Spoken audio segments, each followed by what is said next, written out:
navigating toxic relationships and rebuilding trust.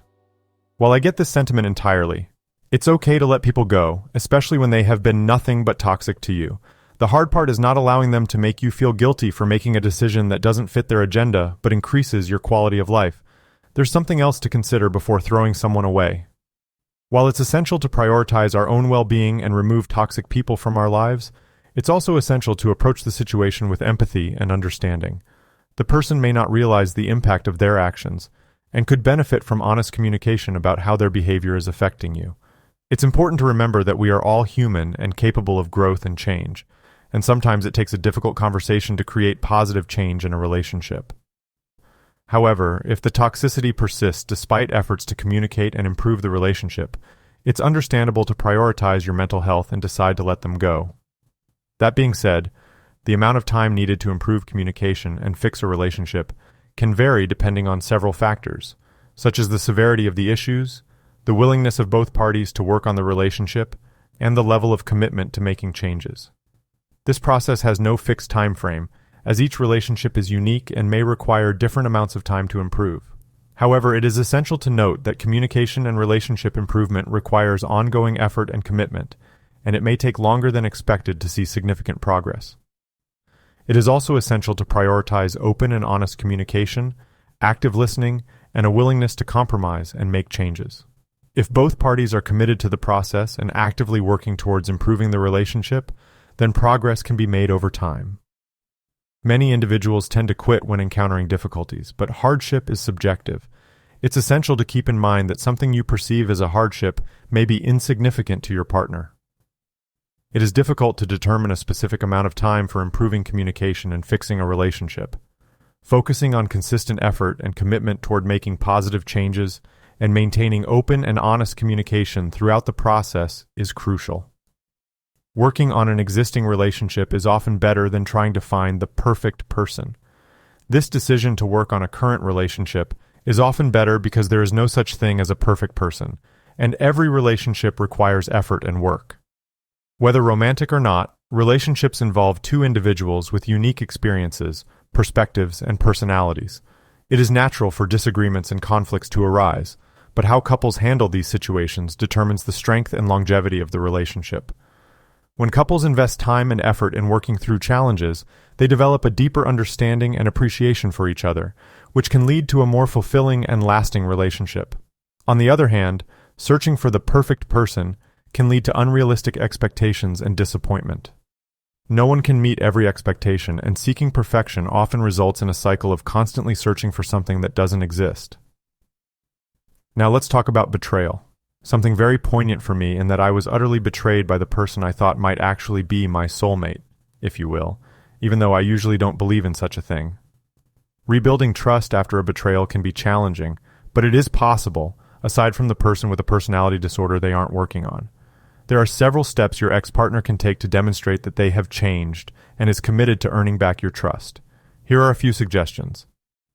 Acknowledge and take responsibility for their past behavior. Your ex-partner should acknowledge the harm they caused and take responsibility for their actions. They should express genuine remorse for their behavior and offer a sincere apology. Seek professional help. Your ex-partner may benefit from seeking therapy or counseling to address any underlying issues that may have contributed to their past behavior. They must take steps to address these issues to prevent future incidents. Give it time. Rebuilding trust takes time and patience. Your ex-partner should give you the space and time to process your feelings and work through any residual anger or hurt. Demonstrate consistency in their behavior. Your ex-partner should demonstrate a consistent pattern of behavior over time that reflects their commitment to change. This pattern of behavior can include being accountable for their actions, communicating openly and honestly, and respecting both of your agreements. Note that boundaries are something you have for yourself. Boundaries are not something your partner should or shouldn't do. That's a rule, which is problematic at best. Rules are set and not negotiable. Agreements are things agreed on between you and your partner. It is wise to avoid rules in relationships. Boundaries and agreements are negotiated and agreed upon and can always be renegotiated if needed. Be transparent. Your ex-partner should be transparent about their actions and whereabouts. This transparency can include being open and honest about their communication with their friends and other individuals who may have been involved. This transparency also shows they can put the greater good over their own pride. If they can't do this, it may suggest that their own image, as they perceive others to see them, is more important than their actual happiness. These are a few steps your ex-partner can take to demonstrate that they have changed and is committed to earning back your trust. Ultimately, the decision to trust again is up to you and will depend on your willingness to forgive and your ex-partner's ability to reframe their own pride and demonstrate genuine change.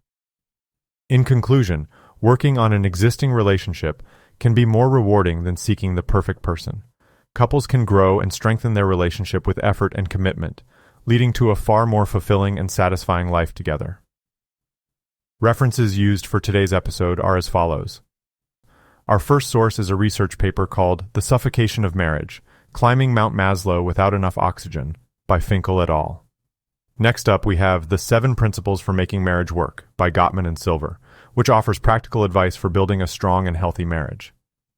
Stanley et al. Sliding versus Deciding examines the impact of premarital cohabitation on relationship inertia. We also have Sullivan et al.'s Premarital Relationship Education and Couple Therapy, which looks at the effectiveness of these interventions.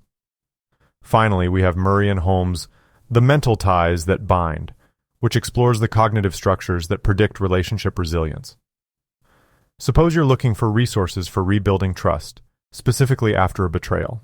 In that case, we recommend checking out the Gottman Institute's article, Rebuilding Trust in a Relationship After a Betrayal, and Psychology Today's How to Rebuild Trust After Betrayal. For more on the topic of trust, you can also check out Very Well Mind's article, Can You Ever Trust Again After Betrayal? That's it for today's episode. Thanks for tuning in, and we'll see you next time.